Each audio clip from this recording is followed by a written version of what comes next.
En 1899, lors d'une conversation avec l'écrivain John Smith, Nikola Tesla a affirmé « Tout est lumière ».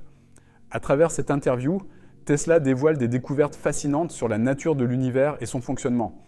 Ce qui suit est un extrait de cette conversation. Monsieur Tesla, quel est le 7e ajustement que l'homme doit effectuer? Savoir comment l'énergie mentale et vitale se transforme en ce que nous désirons et maîtriser toutes les émotions.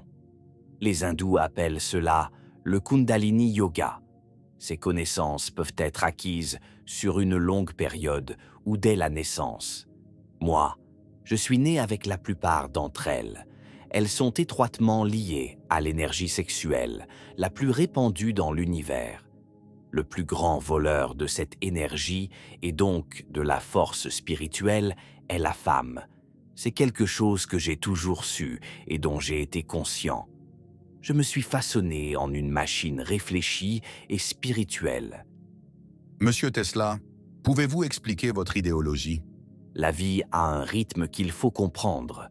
Je ressens ce rythme et m'y consacre, ce qui m'a beaucoup appris et apporté les connaissances que je possède aujourd'hui. Les amibes, le soleil, le cœur et la circulation de planètes sont liés par un lien profond. Ces liens, bien que solides, peuvent être contrôlés et entretenus pour créer de nouvelles relations sans interférer avec les anciennes. La connaissance vient de l'espace et notre vision en est un exemple. Nous avons deux sortes d'yeux, matériels et spirituels. Il est conseillé de les fusionner en un seul œil. L'univers, tel un être pensant et vivant, s'incarne dans les plantes, les animaux et les humains. Même les pierres sont des entités pensantes. Une lumière brillante nous incite à les observer et si nous n'étions pas si égocentriques, nous comprendrions leur langage et message. La respiration, les yeux et les oreilles de l'homme doivent être synchronisés avec ceux de l'univers. En écoutant vos paroles, je perçois des échos de bouddhisme et de taoïsme. Est-ce correct? Oui, cela montre que l'humanité a toujours détenu une connaissance universelle et une vérité profonde. Selon ma perception, l'univers est fait d'un seul matériau et d'une seule énergie ultime avec une infinité de formes vivantes. Ce qui est merveilleux, c'est que comprendre une part de la nature révèle les autres. Il n'y a pas de cachette, tout est autour de nous, mais nous sommes aveugles et sourds à cela. En nous liant émotionnellement à eux, ils viennent à nous. Il y a beaucoup de pommes, mais un seul Newton. Il lui a suffi d'une seule pomme tombée devant lui.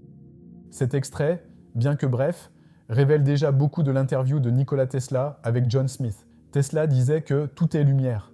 Scientifiquement, ce que nous voyons est de la lumière.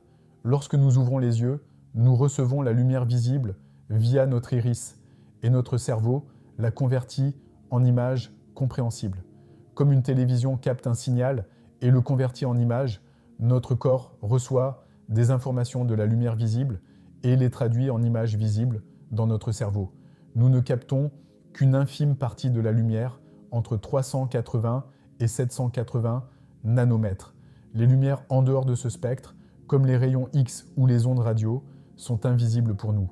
Tesla mentionnait que nous avons deux yeux, matériels et spirituels. Pour percevoir au-delà du visible, il faudrait un organe capable de capter des fréquences au-delà de la lumière visible et de les traduire en images compréhensibles. C'est là que la neuroscience a découvert la glande pinéale, située au centre de notre cerveau. Dans l'Égypte ancienne, cette glande est représentée par l'œil d'Horus, un symbole de vision large et globale. La forme de ce symbole n'est pas un hasard, elle reflète la structure du cerveau. En coupant le cerveau en deux, on obtient une coupe sagittale. Regardez l'image formée par la glande pinéale, le thalamus, l'hypothalamus, la glande pituitaire et le corps calleux. Cela ressemble à l'œil d'Horus, symbolisant protection, puissance et santé.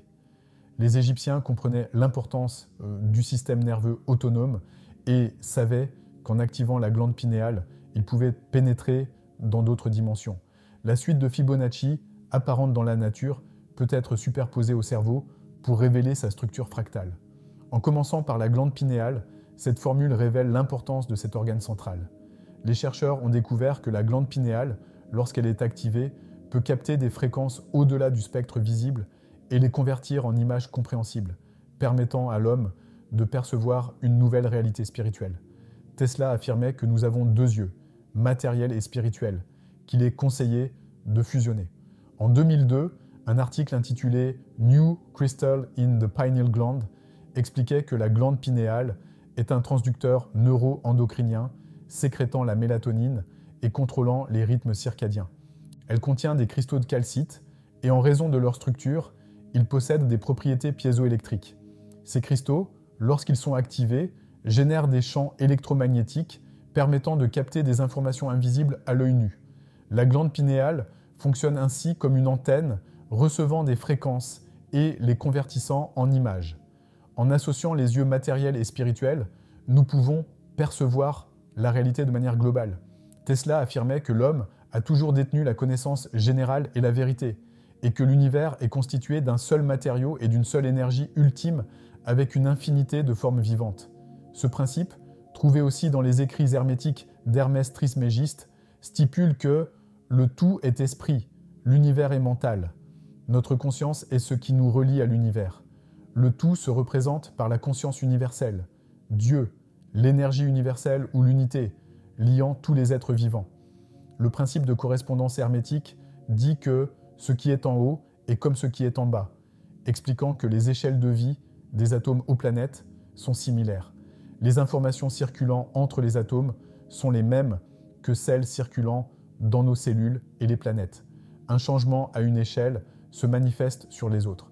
Nous avons vu que l'atome, composant de base de la matière, est constitué à 99,9 de fréquence et d'information, tout comme l'univers. En changeant notre état d'esprit, nous influençons l'univers, car les deux ne font qu'un. Les hermétiques appellent cela la transmutation mentale, permettant de changer sa vibration mentale par la volonté. En se concentrant sur des émotions positives, nous créons de nouveaux schémas neuronaux, influençant notre biologie. La transmutation mentale est un processus alchimique changeant notre état mental, tout comme la chaleur change l'état des métaux. En conclusion, ce que beaucoup appellent le divin réside en chacun de nous. La méditation, ou introspection intérieure, nous connecte au divin, ou au champ des possibles en physique quantique, où tout est possible. Tesla affirmait que si nous nous lions émotionnellement au champ des possibles, ils viendront à nous. Dans Devenir superconscient de Joe Dispenza, celui-ci explique que la manifestation est chimique et biologique. Pour manifester, il faut un cerveau cohérent et un cœur cohérent, modifiant notre biologie et influençant la matière pour créer la réalité. La manifestation repose sur l'alignement avec la fréquence de ce que vous désirez. Le changement doit venir de vous par la transmutation mentale, incarnant un nouvel état de conscience, pour que le changement souhaité se manifeste dans votre monde extérieur, car vous l'incarnez déjà dans votre monde intérieur. J'ai prévu de produire des vidéos sur cette thématique du subconscient.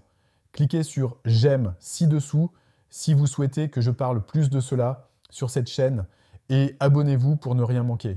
Ça me permettra de comprendre si vous souhaitez que je vous apporte tout mon savoir dans ce domaine ou non.